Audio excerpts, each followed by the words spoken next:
like Arizona? I think they handle it well. I don't think our guys get overwhelmed by the environment that they're in. And I think they actually kind of get excited about. Yeah, everybody, I think that's a competitor, gets excited about playing in an environment like that. You don't want to go into a place where people are sitting on their hands and there's not a lot of energy. There's a lot of energy down in that stadium, and that's, if you're a competitor, you get excited about that. In the game 2 seasons ago, did the fans have any influence on the outcome of the game, in your opinion? I don't think so. I mean, they were rooting for them, and we won, so I would probably say no. I'm wondering about when they were down on the field and I never saw that. I mean, that's just reported. I mean, they weren't in the coach's box getting in our way, so I mean, I don't think they didn't affect our players or our coaching staff at all. Does the experience of playing in Autzen and in that sort of loud, frenzied situation help when you guys go to a place like Arizona? Yeah, we do, and I think it helps us. We're used to that sound. We do it every day in practice. Our defensive players have to handle it, because our crowd cheers so loudly when the other offense is on the field. So it's really just kind of flipped for us. Now the offense has to handle it.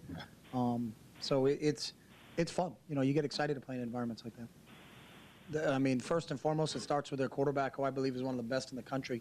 Got tremendous respect for Nick.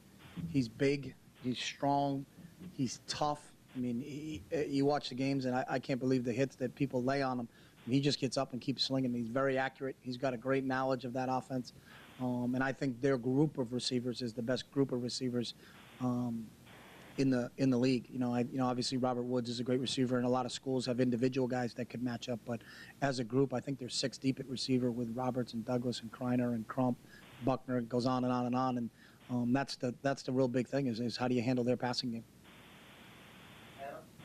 I apologize if you've been asked already, but do you know at all if it's been addressed with Arizona, some of the crowd security issues? I know you guys obviously got... That's not in my realm of... Do you guys plan to alter at all the post-game stuff? A lot of that stuff I know goes on. We haven't talked anything about that. So if someone tells me what to do, I mean, we will, but I don't... Not a concern? I'm worried about Nick Foles. What's the key to stopping that?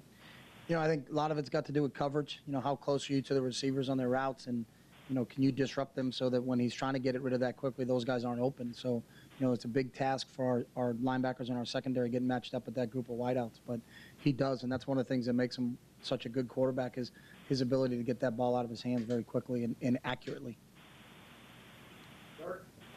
Coach, you mentioned Kreiner. They got him back last week versus Stanford. What does he do to enhance their offense? He's their big play guy. I think he's got 5 touchdowns against us in the last couple of years. 5 touchdowns out of 8 catches, I think. And obviously, he's their big play, and that's what they're looking for. And I think he's done it, against a lot of different people. He's probably one of the top receivers in this league. And the fact that he can play, a week after he had appendectomy surgery kind of speaks to his toughness and his ability. Plus, he's got great size. So it makes it a real difficult matchup for us, and really for anybody in our conference, I think, trying to get matched up with Jerron. On defense, I think they've got a real talented secondary. They got some guys in Trevon Wade and Robert Golden who have played a lot of football for them. So I think, they've really improved in the secondary. I like Marquise Flowers. I think he's a tough, hard-nosed, physical kid. I know they miss Adam Hall, who was one of the better safeties in our league. But Marquise, I think he had 16 tackles last week. They're athletic along the defensive line, and they move a lot up front. So that, they really present some problems in terms of being able to stick on blocks and stay with that. But I think they're so well coached, and Mike does such a good job with them, that they're very rarely out of position. They always seem to make you, be sound in your approach to them because they're sound in their approach to you. Brian? Coach, if you could kind of talk about Colt Lyerla and how he's picked up the offense, being such a young guy, and what he's brought to the receiving corps. Yeah, Colt's a work in progress. I think he has been forced into being our number 2 tight end just because of injuries and has taken advantage of some playing time there.